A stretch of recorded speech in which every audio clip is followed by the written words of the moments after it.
Hello and welcome back to the Hazzabhajan YouTube channel. It is Harry here, and today it is time to continue on with the Nation Roulette series, where of course we explore football in the various countries across the world. And today, although I'm well aware that we have covered the likes of Greenland and Andorra in this series thus far, this one has to take the crown as the most obscure country yet, as we're going to profile the tiny Caribbean nation of the British Virgin Islands. Of course, all the episodes that I've done of the Nation Roulette series have been compiled into a playlist, which will be linked down below in case you want to check any of them out, or preferably all of them out, because that would be absolutely amazing if you did so. But if you just want to watch one or two of them, then the playlist is there for you to check out, the ones that I've done so far. And of course, whilst you are there, hit the like button on this video, and of course subscribe if you haven't done so already. But for now, let's investigate the footballing scene on the British Virgin Islands.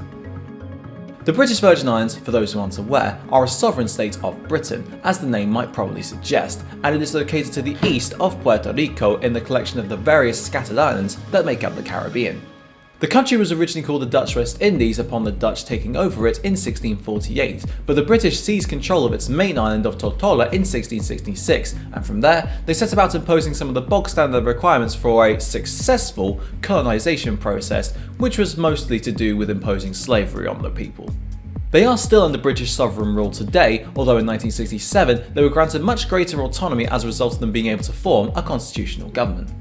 In case you were wondering, which I'm pretty certain you weren't wondering, but I'm about to tell you what you absolutely certainly weren't wondering anyway, the British Virgin Islands are the smallest country to feature in this series thus far, beating out Andorra to that somewhat coveted record. The country consists of more than 50 islands, of which 16 are currently inhabited, although most live on the four main ones by the names of Anegada, Jos van Dijk, Virgin Gorda and Tortola, with the vast majority of the population living on the latter. However, the total land size of all of these islands combined is just 153 kilometers squared, which means that Andorra is more than triple the size of the British Virgin Islands. It is considered to be a tax haven, with many accounts that were brought up in the Panama Papers back in 2016 having been set up there in order to try to find loopholes in the tax system.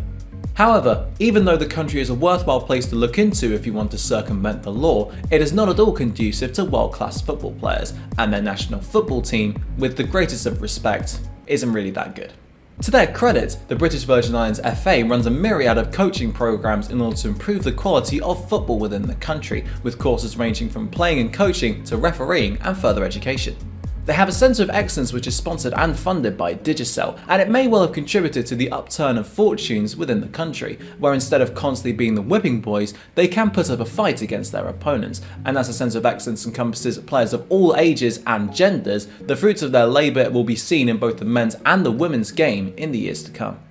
This was proven when the under-13s went to a tournament in San Martin back in 2016 and came home unbeaten in normal time, although they had to settle for a third after losing on penalties in the semis, and that group of players will be slowly starting to break through into the national team. One of them is Luca Chalwell, a 17-year-old midfielder who became the nation's first ever player to play in the FA Youth Cup in August, whilst playing for Poole Town, and he made his debut for the national team in their game against Guatemala, which took place last night as of the time of this recording, and it may well be that he is the guiding force to bigger and better things for the British Virgin Islands national team.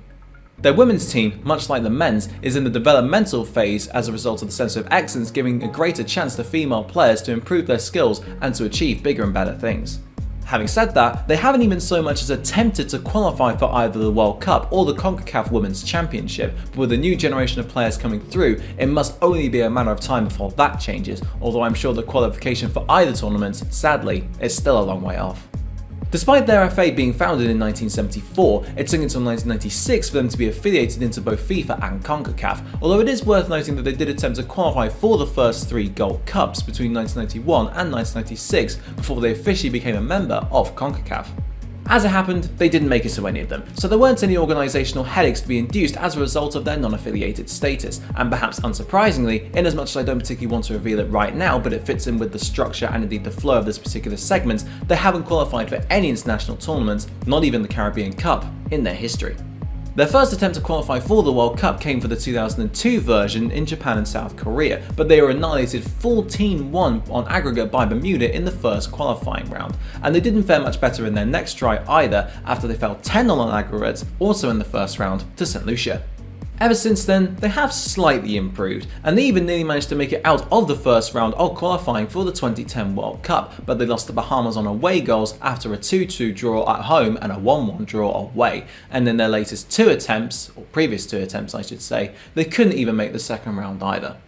The match against Guatemala, which I alluded to earlier, was the first for their 2022 World Cup qualification bid, but they lost 3-0, and in a group containing both Curaçao and Cuba, as well as Guatemala, and with only one qualification spot up for grabs in their group, I have a fear that this unwanted record of not being able to make it out of the first round may well be set to continue.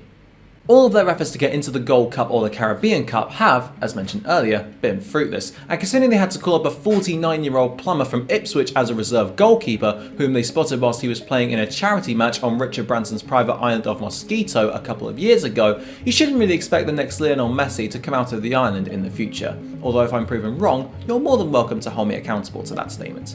Their dearth of genuine world-class talent is perhaps reflected in their position in the FIFA World Rankings, as although they've reached a peak of 160th in the past, they currently sit in their lowest ever position of 208th.